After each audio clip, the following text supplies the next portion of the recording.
Nitekana umunezero nsubire ngusuhuze nk'akazi bandanya kubana natwe ngaha kuri no mbonesha kure kugezako amakuru inkuru n'ibiganiro bigezweko biriko biravurwa mu gihugu c'u Burundi no hakurya y'imbibe z'igihugu c'u Burundi mu yandi makungu.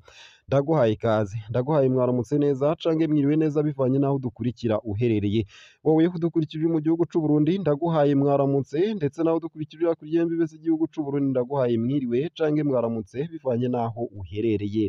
Turi ku munsi wa gatanu igenekerezo rya 23 z'ukwezi kwa gatandatu umwaka ni 2023. Utegerezwa kubandanya natwe, kubana natwe no gufyonda sabone canke subscribe nawe utarafyondako kugira nyene uje urashikirwa n'amakuru yose, inkuru n'ibiganiro tubandanya kurungika binyuriye ngaha kuri no mbonesha kure.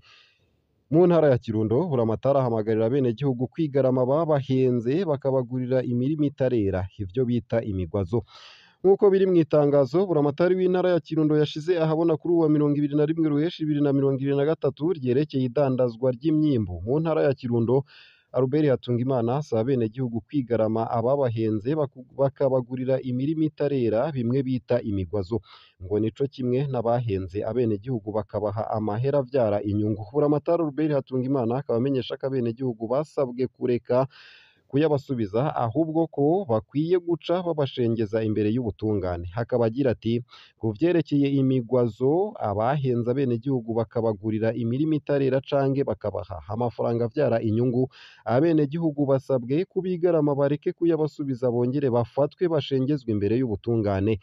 Ivyo abishikirije inyuma yaho Martin Niteretse amenyeshereje ko abanyagisagara ca Bujumbura ko uwarisha amahera yo kugura umurwazo ko atazosarura. Hari kuwa 15 Rusama 2023. Akaba yaragize ati uwuzokoresha ingufu agomba gusarura umurwazo nyene vyo yabirimye hazoca mbwira.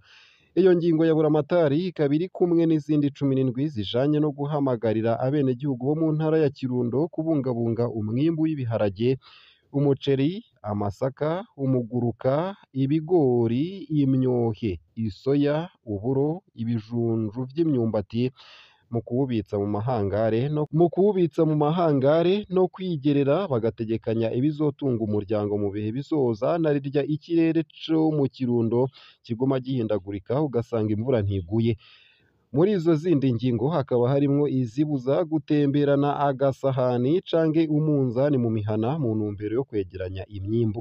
Buramatari akaba amenyesha ko umwenegihugu ariwe yijanira umwimbu kw'isoko mu kudandaza canke kw'isoko aho yaronse igiciro ciza, kandi ko uwegeranya imyimbu ategerezwa kuba afite stoke yiwe yanditswe muri komine.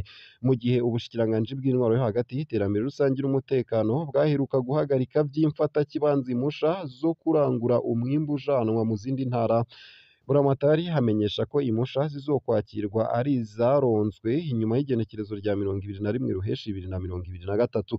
Impusha zikaba zitangwa umunsi umwe imbere yo gupakira, kandi ko kizira mw'ijoro inyuma y'isaha 12 z'umugoroba canke ngo uhindura inzira yanditse ku ruhusha utabirekuriwe.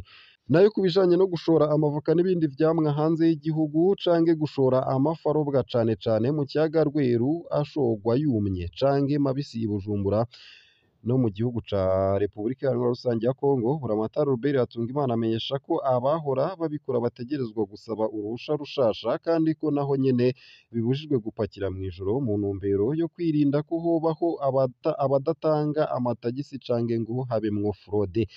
Ese izo ngingo muzakiriye gute? Nimutwandikire munyuriye munsi y'ino video muri commentaire. Nayo mu bindi kandi ubumwe bwa Buraya buriko burayaga n'Uburundi ukuntu bwozana ku bwinshi abanyamitahe mvamakungu. Kuri uwa kane igenekerezo rya 22 Ruheshi 2022 ibihugu bihurikiye mu muryango w'ubumwe bwa Buraya Union Européenne vyahuriye hamwe n'Uburundi mu biganiro bigira gatanu vyo kurabira hamwe hageze ibijanye no gufashanya hagati y'ivyo bihugu. Mw'ijambo ryiwe Ambasaderi Albert Shingiro hasanzwe ari umushikiranganji w'Uburundi ajejwe imigenderanire n'ayandi makungu hamwe n'ivyo gufashanya mu vy'iterambere, yamenyesheje ko baganiriye ibijanye no kurabira hamwe uko ibijanye no gufashanya hagati y'ivyo bihugu vyagenze inyuma y'ikurwaho ry'ibihano vyari vyafatiwe Uburundi. Ibindi baganiriye ni ibijanye n'ivy'ubutunzi, ibijanye n'imitahe mu Burundi, ibijanye n'agateka ka zina muntu hamwe n'ibijanye n'intambara iriko irahuza Uburusiya na Ukraine. Ku bijanye n'ingene imitahe yifashe mu gihugu c'u Burundi n'ukuntu yotera imbere, ubumwe bwa Buraya bwamenyesheje ko bagiye guhimiriza abanyaburaya kuzana imitahe yabo mu Burundi ariko kandi bwasavye ko abanyamitahe mvamakungu baza gukorera mu Burundi bokingirwa. Ambasaderi Shingiro akamenyesha ko ivyo biganiro bigira gatanu bisanzwe biri mu masezerano yabereye i Cotonou yatumye n'ibihano vyari vyafatiwe Uburundi bivanwaho. Mu biganiro vy'umunsi w'ejo wahise rero bakaba bumvikanye ko ivyoba bitagenda neza mu bijanye no gutsimbataza agateka ka zina muntu hamwe na demokarasi leta igiye kubandanya ibikosora ku neza y'abarundi bose yitonze kandi hariho ukubahana. Ese iyo nkuru muyakiriye gute? Mutwandikire. Nayo mu gusozera aya makuru kandi womenya ko abashingamateka ba EAR basaba amareta agize EAC gukoresha amahera y'ibihugu bigize uwo muryango mu rudandazwa. Mu nama igira gatanu iriko irahuza abashingamateka b'umuryango wa Afurika y'ubuseruko EAR, East African Legislative Assembly, kuva kw'igenekerezo ry'11 gushika ku rya 24 Ruheshi 2023 mu gihugu ca Tanzania i Arusha ku cicaro ca EAC, basohoye itangazo bamenyesha ko bipfuza ko inama nshikiranganji ya EAC hamwe n'amareta y'ivyo bihugu yokwigira hamwe ukuntu amafaranga asanzwe akoreshwa muri ivyo bihugu yokoreshwa mu rudandazwa hagati y'ibihugu bigize EAC mu ntumbero yo guteza imbere urudandazwa rwo hagati mu karere. Ku bw'abo bashingamateka ngo nka hamwe amafaranga y'amarundi, amafaranga y'amanyarwanda, amafaranga y'amanyekongo, amapawundi yo muri Sudani y'Epfo hamwe n'amashiringi y'abanyakenya, Uganda na Tanzania yotangura kuza harakirwa ahageze hose mu bihugu bigize uwo muryango, vyotuma urudandazwa rwo mu karere rushika ku rugero rwo hejuru. Abo bashingamateka bakaba babona kandi ko ivyo vyotuma ubutunzi bwa EAC bukingirwa ibitero vyo mu butunzi vyozanana hanze y'umuryango mu ntumbero yo kwirinda ko ivyashitse mu mwaka w'2008